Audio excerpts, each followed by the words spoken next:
মছজিদ ঈদগাহ কতোৱে অধিকাৰ নাথাকিব মুছলমানৰ কবৰস্থানসমূহ সম্পূৰ্ণৰূপে বন্ধ কৰি দিয়া হ'ব দণ্ডাধীশৰ নিৰ্ধাৰণ কৰিব কোনখিনি সম্পত্তি ৱাকফৰ হ'ব কোনখিনি চৰকাৰৰ দৰগাহবোৰ খান্দি চোৱা হ'ব অন্য ধৰ্মৰ লগত কিবা সম্পৰ্ক আছে নেকি অন্য ধৰ্মৰ কিবা সামগ্ৰী তাৰে তলত লুকাই আছে নেকি এইসমূহ খান্দি চোৱা হ'ব पैगंबर मोहम्मद और इस्लाम धर्मर अपमान सह्य নহব। आज मोदी ने वक्फ का कानून लेकर आए हैं, जो बिल लाए हैं पार्लियामेंट में पेश किया गया।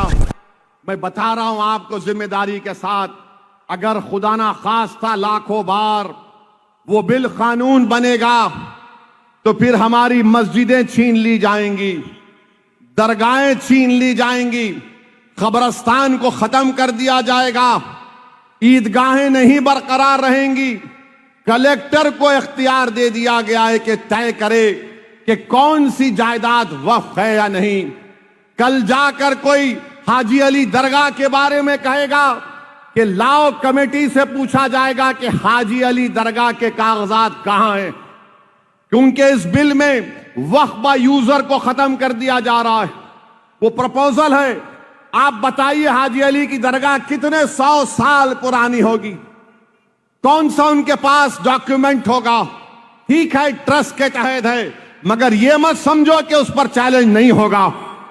कई मसाजिद हैं, दरगाहें हैं, बल्कि ख्वाजा अजमेरी की दरगाह की गेट के ऊपर एक केस पड़ चुका है कि यहां पर कुछ और इबादतगाह थी, इसको खोद के देखा जाए।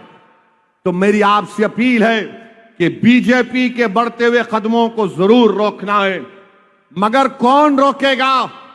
ये लोग रोकेंगे जो मिले हुए हैं, ये लोग रोकेंगे जिनको आप वोट देंगे, जो आपका सौदा करते आए पिछले 70 साल से। आपको अपनी एक अलहदा सियासी आवाज की जरूरत है। देश मजबूत होगा, लोकशाही मजबूत होगी, संविधान मजबूत होगा।